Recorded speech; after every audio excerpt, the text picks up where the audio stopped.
Trump puts Poland in welcoming crowds before G20.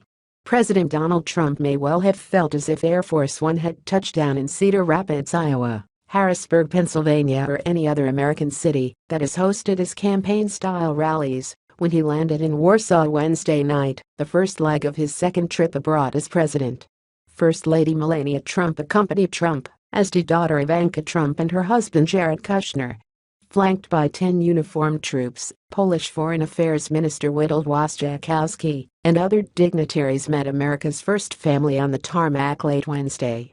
Scores of people who lined darkened roads waved American and Polish flags and recorded video of Trump's motorcade as sped past.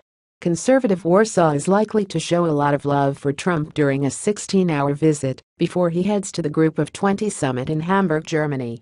There, Trump can expect German Chancellor Angela Merkel and other European Union leaders to challenge his rejection of the Paris Climate Agreement. At the same time, Trump will have to contend with escalating tensions with North Korea after it successfully launched its first intercontinental ballistic missile this week. Asked, as he left the White House, what he would do about North Korea, Trump said only, "We're going to do very well." Trump, who's been seeking China's help in containing Pyongyang's missile and nuclear weapons programs, also tweeted his frustration with China for continuing to trade with North Korea. "So much for China working with us, but we had to give it a try," Trump wrote.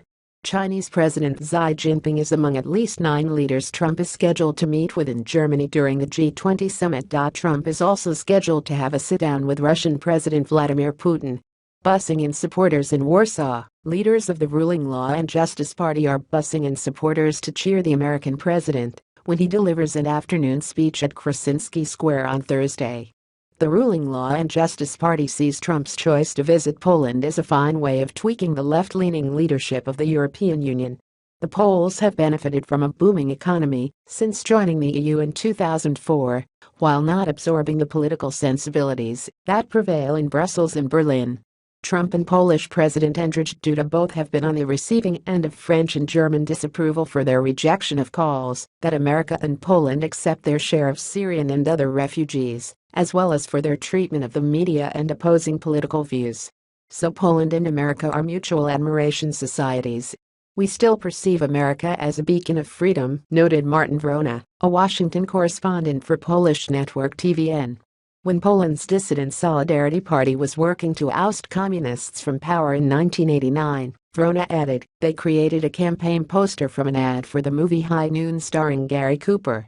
"This is the single image that we remember from 1989, he said.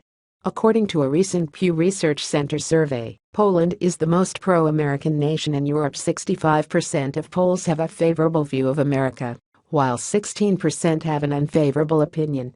Young adults approve of America by an 88% margin, a higher rate than among older Poles. Trump's in his pro-Poland tour guide Thomas Obinski, 23, is among that group. A Warsaw native, he spoke approvingly of the new American president because Trump is pro-Poland. Obinski hopes Trump will admit Poles who hold U.S. visas.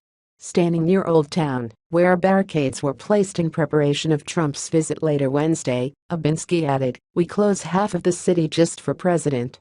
Chris Reszczynski, a retired engineer who returned to Warsaw after living in London for more than 3 decades, likes Trump because he takes on problems which have been hidden under what I call political correctness. Reszczynski praised Trump's decision to come to Poland before Germany as a very brave decision. The message will be sent to Germany and Russia. Poland and the United States also share the pain of partisan division. Duda surprised the political class when he won the presidency in 2015 with 52% of the vote, and many Poles are not happy with the change at the helm. Asked about the new government, one Polish woman sighed as she thought of Poland's second president, Lech Walesa. "He had a saying," she noted, "there should be a left leg and a right leg. And I'll be in between."